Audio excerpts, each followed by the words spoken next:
tasawur pada akal akan ketiadaan. Jadi sebagaimana ulang yang telah lepas, bahwasanya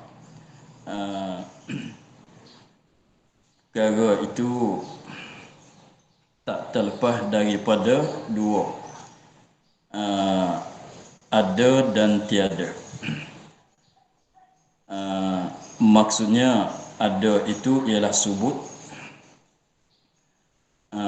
tiada maksudnya kalau dengan bahasa Arab maknanya ternafi. Maka perkara yang ada itu ada kalanya ada dia tu mesti ada, ada kalanya ada dianya tak mesti ada. Dan perkara yang tiada pulanya yang ternafi, ada kalanya tidak ada tak terima ada. Ada kalanya tiada tak ada tetapi terima ada. Maka daripada di situlah keluar hasilan bagi hukum akal. Dengan sebabnya kalau sesuatu itu ada artinya sungguh,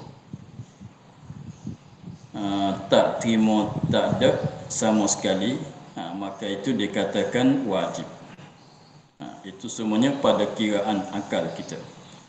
Ada kalanya benda itu ada tetapi terima oleh tiada, maka itu masuk di dalam bahagian yang harus. Dan satu lagi pulanya benda itu tidak ada. Benda itu tidak ada, lagi pulanya tak terima ada, maka itu dipanggilkan benda mustahil. Ada satu laginya benda itu tidak ada tetapi terima ada, maka itu masuk di dalam benda jaiz, benda jawaz. Maka latar belakangnya begitu. Apabila kita dah tahu begitu, senanglah kita untuk nak tahu ta'rif bagi wajib pada akal dan ta'rif mustahil pada akal dan ta'rif harus pada akal. Maka di sini musannif menyatakan bahawasanya ta'rif bagi wajib pada akal, benda itu yang dia tu jadi wajib dengan kiraan akal, dengan fikiran akal, dengan suluhan akal. Dia katanya barang yang tiada tasawur pada akal ketiadaan,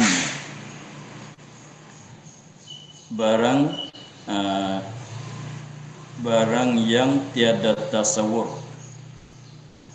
Tasawur tu bahasa Arab, bahasa Melayu kitanya terupa pada akal, ternampak dalam akal, diterima oleh akal. Perkara yang tiada tasawur, tiada terima oleh akal, tiada ternampak di dalam akal, dengan kiraan akal kita, dengan fikiran akal kita, tak tasawur apa dia? Ketiadaannya. Dengan sebabnya benda ini seperti kata tadi, benda ini dia ada. Benda ini benda ada, benda sungguh. Lalu itulah benda yang sungguh ada, benda yang sungguh, benda yang ada. Lagi pula dia tu tak terima kalau kita kata tidak ada. Dengan maknanya akal, dengan maknanya akal kita tak terima, kita fikir dengan akal kita, tapi syaratnya akal itu akal yang sahih, akal yang betul, jangan akal yang zaigun, akal yang ada kesesatan. Tidaklah. Akal yang sahih, dia tak ternampak bahawasanya benda itu tidak ada. Dengan sebab perkara wajib, perkara yang sungguh ada, perkara yang sungguh, perkara yang ada, yang sabit pada dirinya. Lalu itulah apabila kita fikir dengan akal kita, apabila kita fikir dengan akal kita, kita suluhan dengan akal kita, akan dapat bahawasanya perkara itu tak terima, tak ada sama sekali. Tetapi tarif dia tu, ia katanya barang yang tiada tasawur pada akal akan ketiadaan. Jadi kalau tidak ada san itu, akal kita tak terima, akal kita tak ternampak, dengan sebab dia tu ada tak terima, tak ada. Seperti zat Allah Ta'ala. Seperti zat Allah Ta'ala, maka zat Allah Ta'ala itu ada. Lagi pula ada dia tu, ada yang tak timu pada akal oleh tak adanya. Jadi tak semacam ada kita, semata-mata ada kita ni, walaupun adalah kita sekarang, tetapi diterima kalau kita kira dengan akal, kita fikir dengan akal, maka ada kita ini diterima oleh akal akan ketiadaan kita. Dengan sebab belum pada kita nak ada ni pun kita dah tak ada. Lagi pulanya selepas pada ada kita sekarang pun lagi akan datang akan tidak ada pula. Dengan sebab contohnya kita nenek-nenek kita dah lenyap semuanya. Jadi ada pun jadi maknanya zat kita ni walaupun ada tetapi ditasawur, dinampak oleh akal, disahkan oleh akal bahawanya kita ini akan terima, tak ada pada bila-bila masa lagi akan datang. Maka kita ni tak masuk di dalam perkara yang wajib, bahkan masuk di dalam perkara yang harus. Itulah tarif bagi wajib. Jadi wajib, sekali lagi untuk jadi jelas, wajib itu ia katanya barang yang tiada tasawur. Mana perkara ini perkara yang ada, yang subut, yang sungguh. Benda tu ada, diri dia tu ada. Lepas tu kita apabila kita fikir dengan akal kita tentang dia, maka akal kita dapat bahawasanya tak terima, tak ada sama sekali. Seperti tadi zat Allah Ta'ala, zat Allah Ta'ala itu ada. Zat Allah Ta'ala itu ada.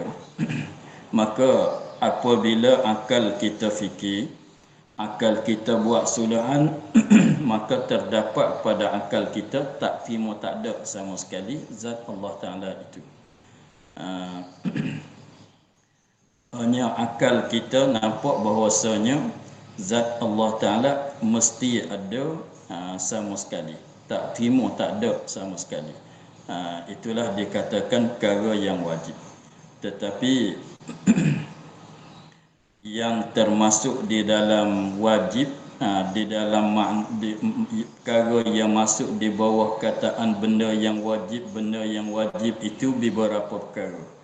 Ada kalanya kita panggil benda yang ada, benda wujudi, seperti zat Allah Ta'ala. Zat Allah Ta'ala ada, tak terima, tak ada. Ada kalanya benda itu tak panggil benda wujudi, hanya kita panggil benda amrun i'tibari.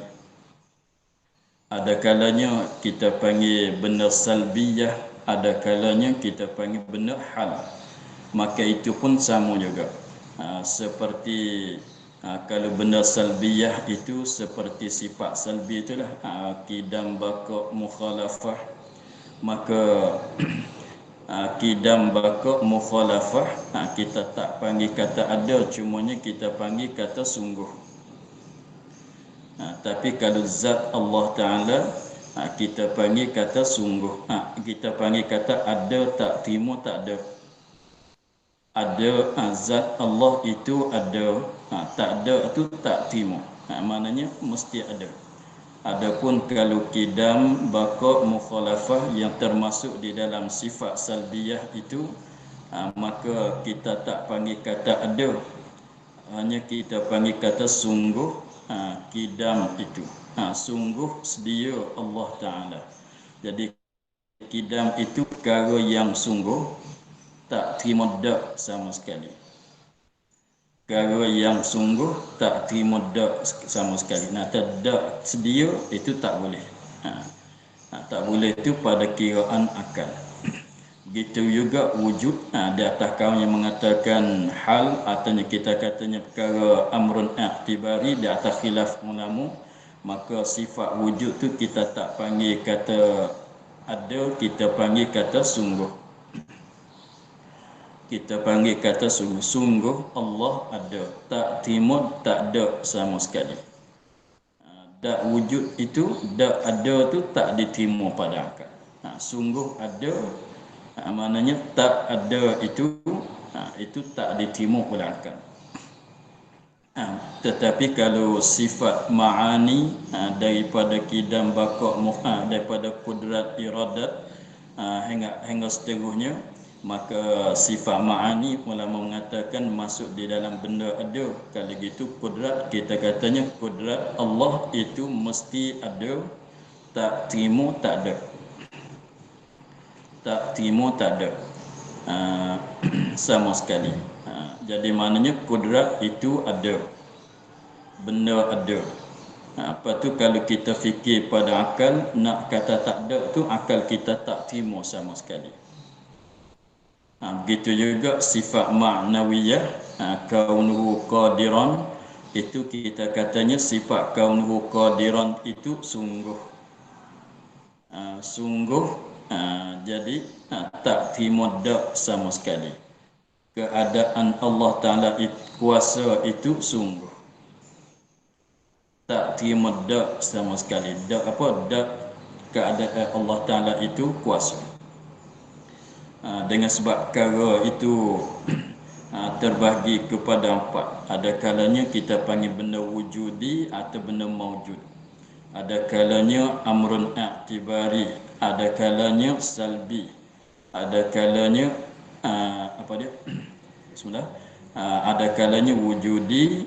Benda wujudi itu ialah zat Allah Ta'ala dan sifat ma'ani dia. Ada kalanya amrun i'tibari, ada kalanya hal. Apa tu amrun i'tibari itu dan hal itu dikhilaf pada sifat wujud dan sifat ma'nawiyah. Dan juga satu laginya sifat salbiyah. Maka selain daripada itu, jadi selain pada benda wujud tu kita panggil kata sungguh. Kalau benda wujud tu kita kata ada. Seperti kalau nak buat misalnya, kalau pada kita pada benda yang baru ada zat kita, badan kita ni ada. Badan kita ni ada. Adapun besar kita tu tak boleh kata ada, kita katanya sungguh. Kita katanya sungguh. Kita panggil begitu. Maka lalu tu di dalam bahasa Arab dia katanya dia guna dengan bahasa Arab katanya subut. Benda subut. Subut diterjemuh dengan kata ada dan diterjemuh dengan kata sungguh. Jadi kalau zat Allah ada, tak terima tidak, tak terima tak ada sama sekali. Kalau wujud, kita katanya wujud itu sungguh. Kita tak kata wujud itu ada, kita katanya wujud itu sungguh. Tak terima dak. Jadi sungguh lawannya dak. Ada lawannya tak ada. Tak ada. Itu bahasa dalam panggilan ulama Melayu untuk nak membezakan di antara benda wujudi dan lain-lain. Dia kalau benda yang ada kita panggil kata ada. Benda maujud atau benda wujudi kita panggil ada, lawannya tak ada. Tak ada. Kalau lain pada tunya amrun i'tibari hal salbi kita panggil kata sungguh. Dalam bahasa Arab guna dengan kata subut. Begitulah. Maka agaknya kita boleh faham bahwasanya benda wajib itu ialah perkara yang ada yang sungguh. Benda wajib itu ialah benda yang ada, benda yang sungguh, tak terima tak terima dak sama sekali pada nilai yang akal kita, pada fikiran akal kita, pada suluhan akal kita. Dengan maknanya wajib itu benda ada, benda sungguh. Apabila kita fikir dengan akal kita, nak kata tak ada tu tak terima. Itulah tarif bagi yang wajib pada akal. Ini tilik kepada akal, kiraan akal, bukan kiraan pada syarak, bukan kiraan pada adat. Ini kita kira dengan akal saja. Maka habis tarif bagi wajib, musannif sambungkan pula dengan misalnya. Misal bagi perkara yang wajib dengan katanya seperti mengambil lapang bagi jirim. Seperti mengambil lapang bagi jirim.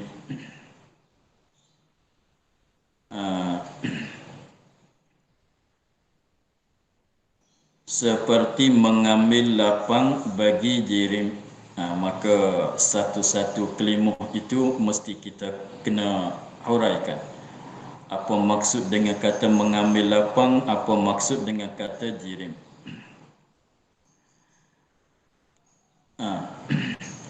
Belum pada tu kita bagi faham jirim itu dulu. Jadi jirim itu ialah satu jenis daripada makhluk Allah Subhanahu wa taala. Jirim itu ialah satu jenis daripada makhluk Allah Subhanahu wa taala. Dengan sebab makhluk Allah taala, kalau kita nak tilik kepada jenis dianya dengan secara besar-besar, dengan secara luas-luasnya, makhluk Allah taala itu ada dua bagai saja. Dipanggil, satunya dipanggil dengan nama jirim, dan satu laginya dipanggil dengan nama arad. Ada dua itu. Maka manusia, batu, air, kayu, apa semua masuk di bawah jirim. Lepas tu sifat-sifat bagi jirim tu kita katanya arad. Seperti kalau jirim itu ialah batu, biji batu, batu tu, diri batu tu dikatakan jirim.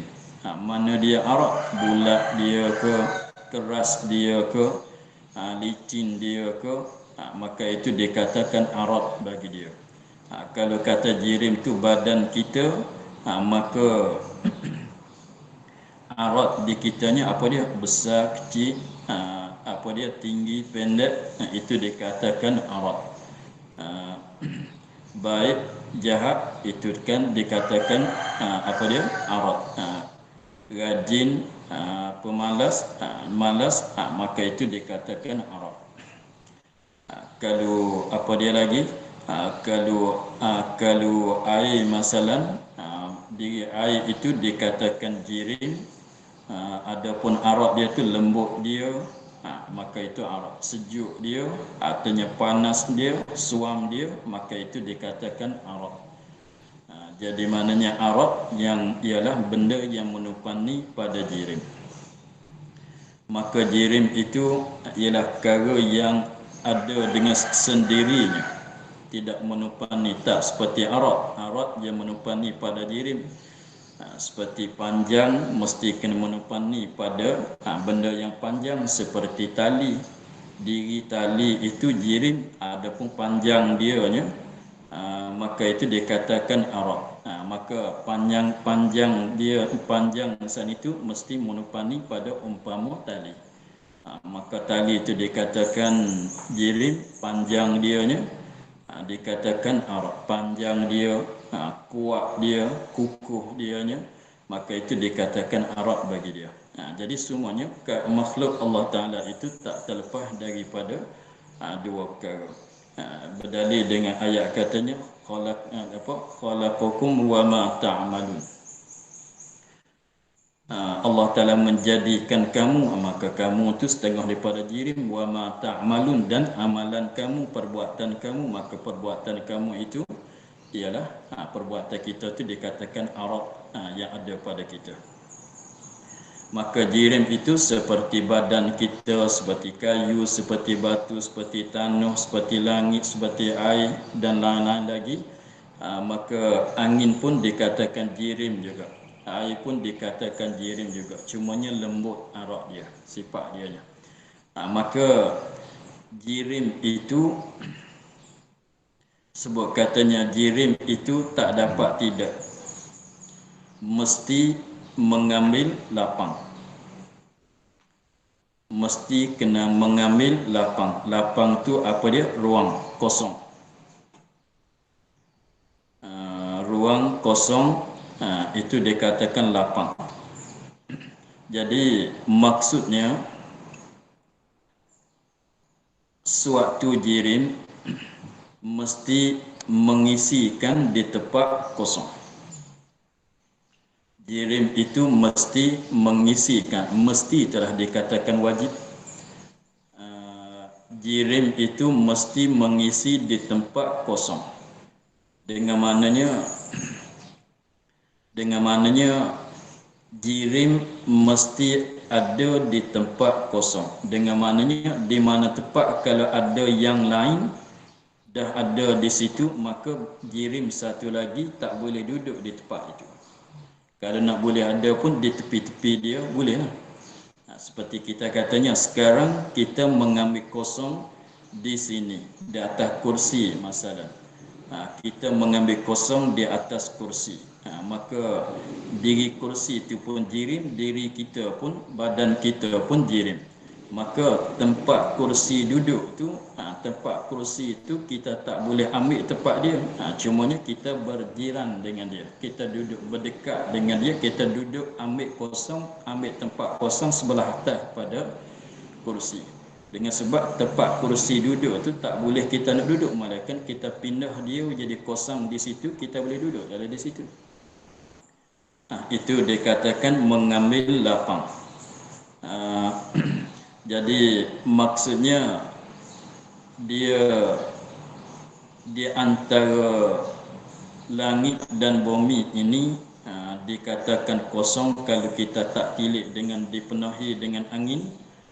Maka di antara langit dan bumi, maka dikatakan kosong untuk kita manusia lah. Untuk benda-benda yang ada di atas muka bumi ini, kita katanya di antara langit dan bumi ini kosong semuanya. Ada tempat kosong. Kalau tak kira dengan angin, malaikat kalau kita tilik dengan angin, maka tidak ada kosong juga. Hanya dipenuhi oleh angin. Cumanya angin itu dia boleh memindahkan badan diri dia apabila kita nak duduk di mana-mana tempat. Maka apabila kita mengisikan, apabila kita letak badan kita di sini, di suatu tempat. Contohnya sekarang kita duduk di atas kursi masalah. Maka di atas, sebelah atas pada kursi itu mesti kosong, belum pada kita nak duduk di situ. Sekiranya kalau di atas pada kursi itu dah ada benda lain, maka tak boleh kita nak mengisi lah di situ. Kalau nak mengisi, kalau nak duduk juga, duduk atas benda tu pula lah. Maka kalau kita nak mengisi badan kita, nak letak badan kita di atas kursi, mesti kena buang benda yang ada atas kursi itu, barulah kita boleh mengisi. Jadi apabila kita suatu jirim ada di suatu tempat, maka apabila ia ada di suatu tempat, dia akan menegah benda lain mengambil tempat di tempat dia. Ia akan menegahkan akan benda lain mengambil tempat di tempat dia. Itu dikatakan mengambil lapang bagi diri. Sebab bahasa Arabnya at-tahayyuz lil jirmi, dikatakan mengambil lapang, tetapi maksudnya jirim apabila dia duduk di suatu tempat, maka dia akan menegahkan benda lain mengambil tempat di tempat dia. Kalau benda lain nak mari pun, mari duduk di tepi dia tu boleh. Malaikat kalau kita nak ambil pun, kalau itu kita kena pindah. Mesti contohnya benda ni duduk di sini. Benda ni duduk di sini, apabila benda lain tak boleh mari duduk di sini. Tempat dia duduk ni, nampak dah gitu. Tempat dia duduk, benda lain tak boleh nak duduk. Kalau gitu, mari duduk di tepi, di atas, di bawah, boleh. Sebab di tepi dia ni semuanya kosong. Di tepi dia semuanya kosong. Tetapi betul dengan dia duduk ni, dipenuhi dengan dia. Itu dia katakan mengambil lapang. Lepas tu benda lain nak mengambil tempat dia tak boleh. Kalau nak boleh pun di tepi dia tu boleh sebab dia kosong lagi. Sebab dia kosong lagi. Tapi kalau nak tempat ni mesti pindahkan benda ni. Benda ni duduk sini, kalau benda ni kalau yang satu ni nak duduk di sini juga mesti kena tolak pindah. Begitu boleh. Supaya jadi kosong, yang lain boleh duduk. Yang ni kosong, yang lain boleh duduk. Begitu.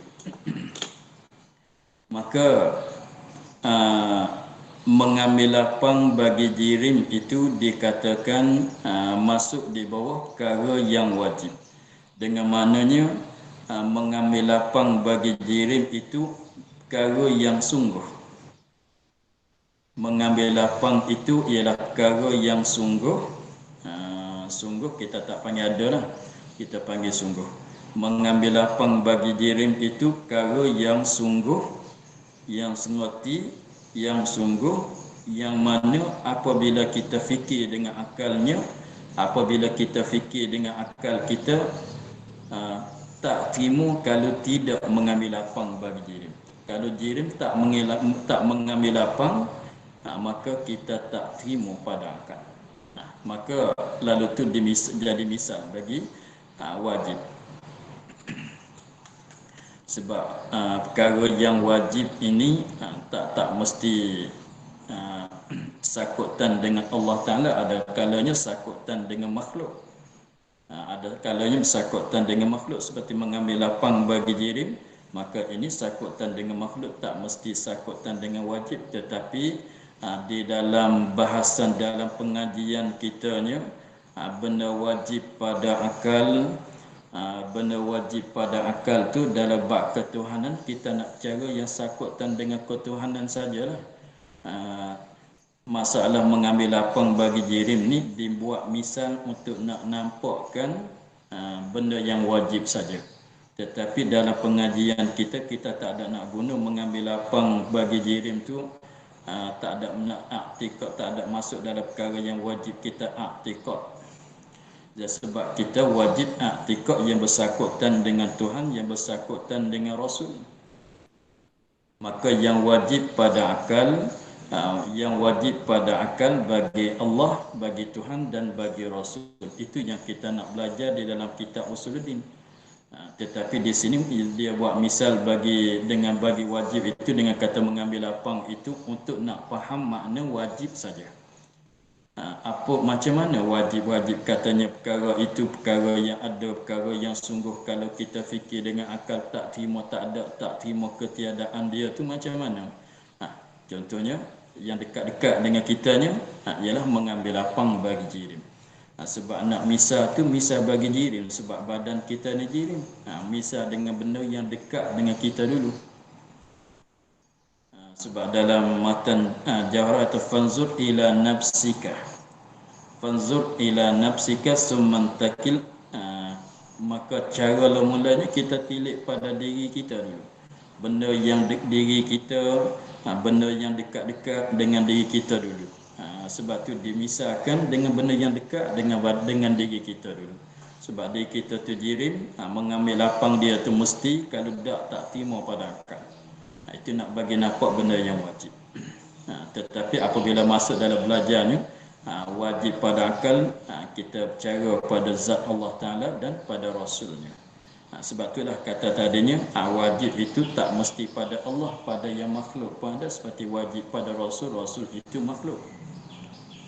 Seperti katanya begitu juga kalau kita katanya beramanah. Beramanah itu perkara yang sungguh. Beramanah itu perkara yang sungguh. Beramanah bagi orang-orang yang jadi Rasul, para Rasul itu perkara yang sungguh.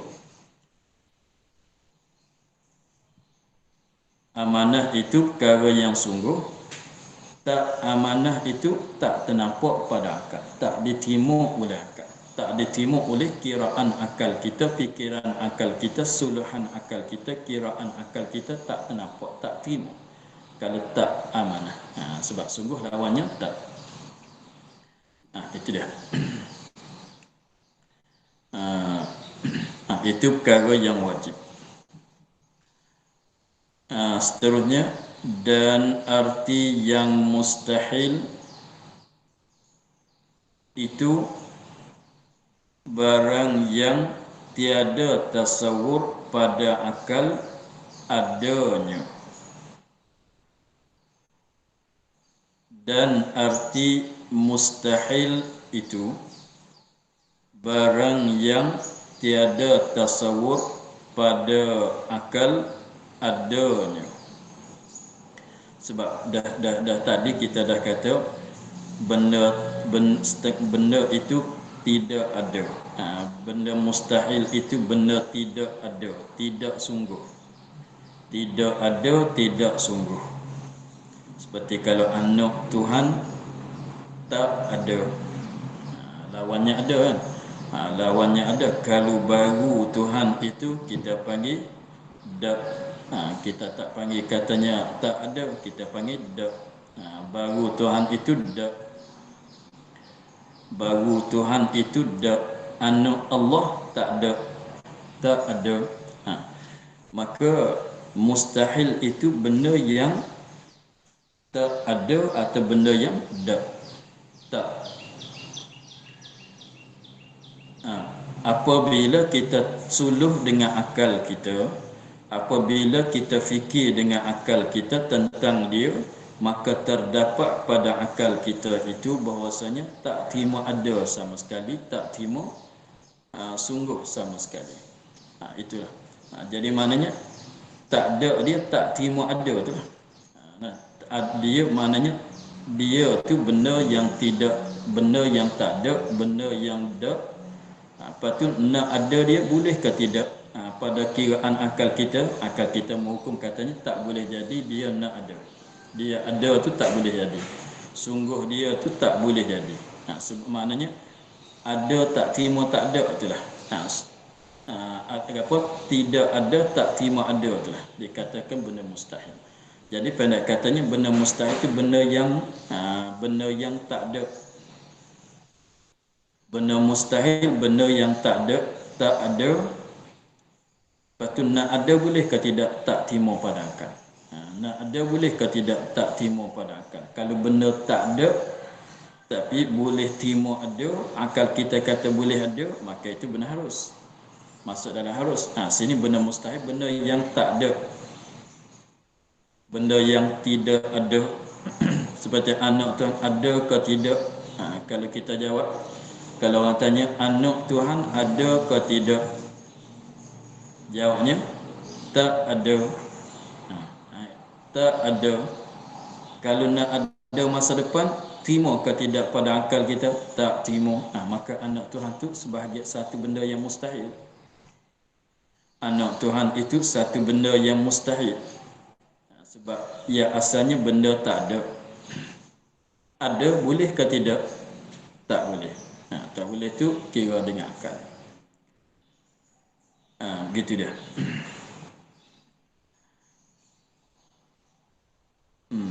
Begitu juga kalau kita katanya baru Allah. Baru Allah itu kita kata tak. Baru Allah itu tak. Boleh ke tidak nak kata sungguh baru Allah? Tak boleh nak kata. Tak boleh nak kata maknanya akal kita tak terima gitu. Tak terima kalau nak jadi sungguh baru Allah. Maka baru Allah itu termasuk di bawah dipanggil kata benda yang mustahil. Masuk di dalam benda yang mustahil. Mana satu benda yang mustahil. Baru Allah itu. Maka di sini musannif ada membuat misal seperti sunyi dirim daripada gerak dan diam. Seperti sunyi dirim daripada gerak dan diam. seperti yang kata tadi lah, mustahil untuk kita nak menolakkan, kita belajar sifat mustahil, kita kenalkan benda mustahil ini, kita nak menolakkan segala perkara-perkara yang tak layak dengan Tuhan. Kita nak tahu benda tarif benda mustahil apa benda. Ada katanya mustahil itu untuk kita, tujuannya kita belajar tu nak tahu, nak tolakkan benda-benda yang tak layak dengan Allah Ta'ala. Gitu juga kita nak tolakkan sifat-sifat yang tak boleh jadi nak ada pada orang-orang yang jadi rasul, para rasul. Tetapi juga sama dengan tadi, mustahil pun bukan sakutan dengan Allah Ta'ala saja, sakutan dengan jirim kita pun ada juga perkara yang mustahil. Lalu tu musannif buat misal dengan benda yang dekat dengan kita dulu.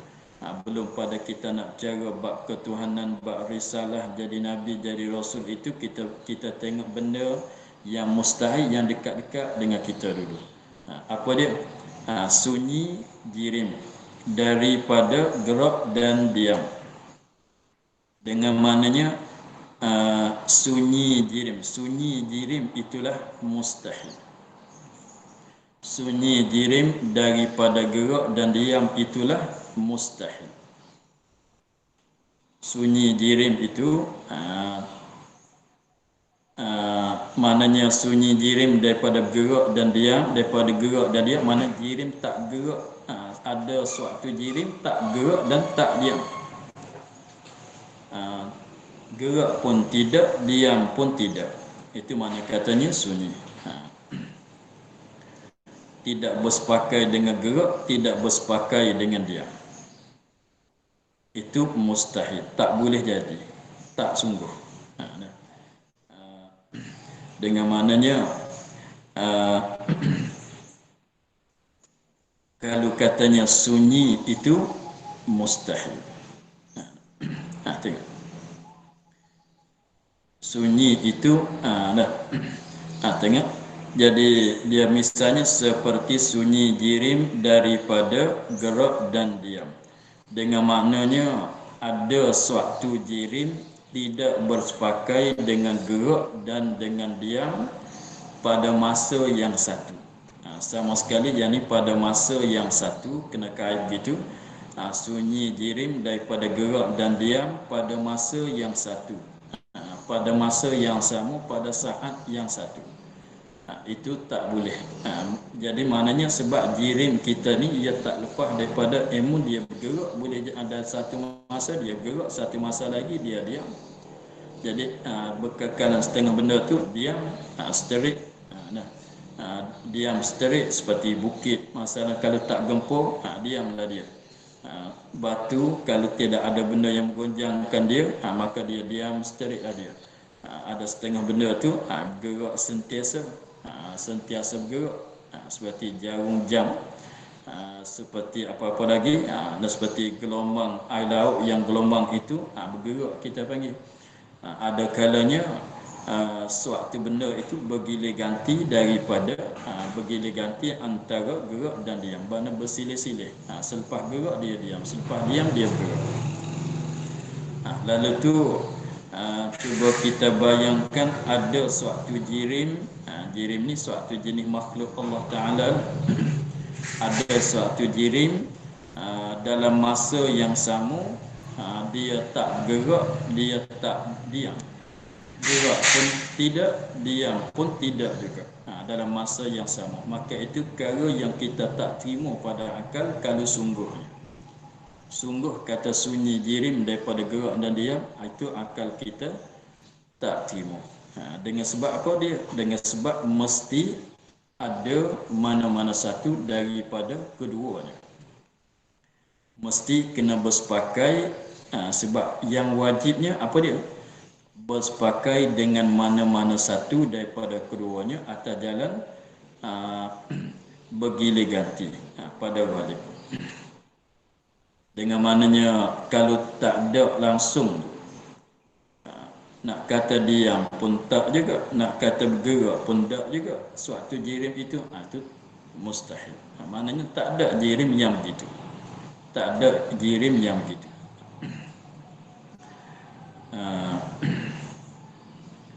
maka itu setengah daripada misal perkara yang mustahil, tersunyi,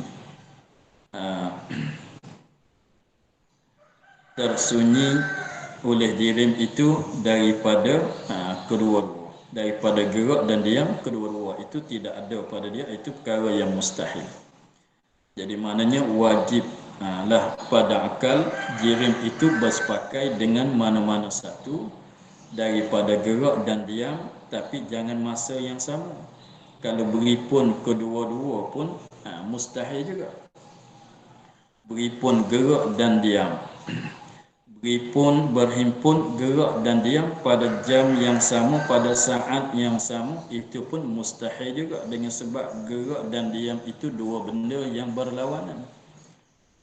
Dua benda yang berlawanan, maka kaedah kitanya dua benda yang berlawanan tak boleh berhimpun pada suatu masa. Dua benda yang berlawanan tak boleh berhimpun pada satu masa, pada masa yang sama tak boleh berhimpun. Lagi pulanya tak boleh juga nak sunyi. Jadi mana berhimpun bergerak dan diam pada satu jirim pada saat yang sama, itu pun mustahil. Sunyi daripada kedua pun pada saat yang sama, itu pun mustahil juga. Jadi itu misal gerak dan diam untuk nak jadi untuk nak bagi masuk dalam bahagian mustahil, kita katanya sunyi jirim daripada gerak dan diam. Begitu juga berhimpun pada jirim itu, pada satu jirim pada masa yang sama, gerak dan diam, itu pun mustahil juga. Adapun kalau katanya mesti, semata-mata kata mesti kena ada mana-mana satu daripada keduanya, mesti kena ada mana-mana ada mana-mana satu pada kedua, itu masuk dalam kata wajib. Ada mana-mana satu daripada kedua, itu yang wajib. Adapun harus pilih ambil mana-mana satu, itu harus. Itulah perkara yang mustahil. Maka kalau kita nak buat misal pada Allah Ta'ala, maka banyaklah perkara yang mustahil. Itu contohnya lemah Allah Ta'ala daripada membuatkan makhluk, maka itu perkara yang tidak, perkara yang tidak tak terima kalau kita fikir dengan akal sungguhnya. Itulah perkara yang mustahil.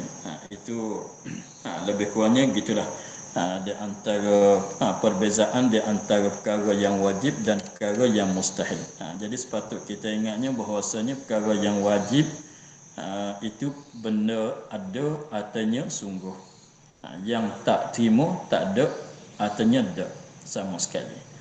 Dan benda yang mustahil itu benda yang tak ada, artinya benda tidak ada, atau benda yang ada, yang tak boleh jadi pada kiraan akal kita. Sungguh dia artinya ada dia. Itulah. Maka lagi akan datang kita akan guna makna wajib, makna mustahil pada sifat-sifat yang kita akan belajar lagi akan datang. Sebab itulah jadi memahami akan makna wajib, mustahil, harus itu sebagai tangga untuk nak mengejapkan akidah kita. Jadi wasilah, kalau tak faham wajib, mustahil, harus pada akal, susah kita nak faham sifat-sifat yang bersangkutan dengan Allah Ta'ala. Maka untuk pagi ini kita akhir di situ dulu. InsyaAllah minggu depan kita akan sambung pada kata dan jaiz itu barang yang sah pada akal adanya dan tiadanya. Maka untuk pagi ini kita sekadar itu dulu. Wallahu a'lam walhamdulillahi rabbil alamin.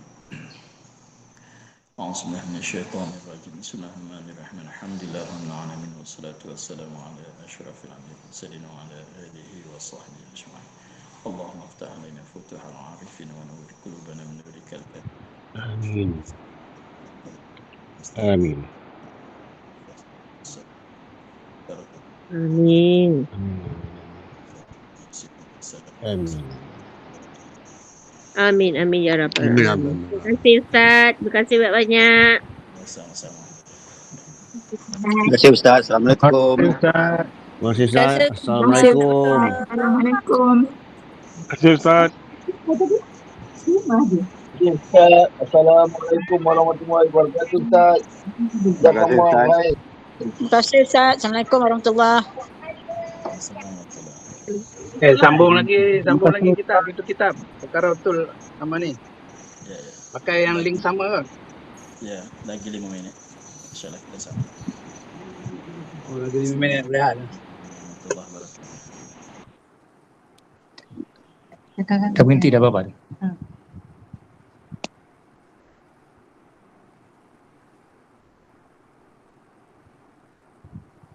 Manzul. Datuk Asmawi apa kabar? Datuk Asmawi. Datuk Asmawi. Oh, tutup. Ya, Alhamdulillah. Alhamdulillah. Alhamdulillah. Selamat Hari Raya. Dah habis. Dah habis. Dah habis. Dah habis soal. Tak ada. Tak pernah dengar suara kau pun dah bagus lah tu. Boleh dengar suara tu okey lagi lah. Ya tu lah. Kalau Manzul, kalau ada dah- satu lagi kelas lepas ni pukul 10.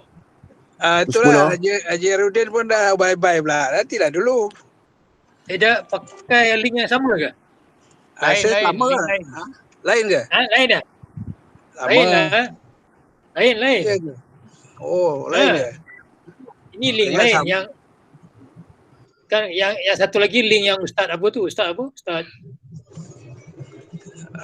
Ustaz Zaidi. Ustaz Zaidi ini lain. Ni Ustaz Zafran punya link ni. Oh ni Ustaz Hairul punya link. Oh ya kan. Oh patut ramai yang dah keluar lah tu.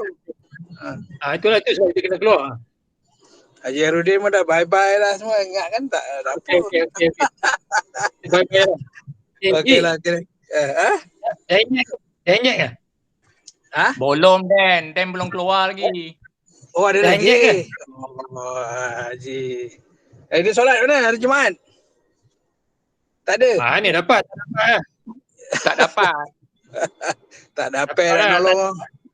Tak dapat dia nak tolong. Okey, kita keluar dulu. Ustaz lagi masuk balik. Ya okey. Okey. Okey, Assalamualaikum.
Salam kelas dah start belum?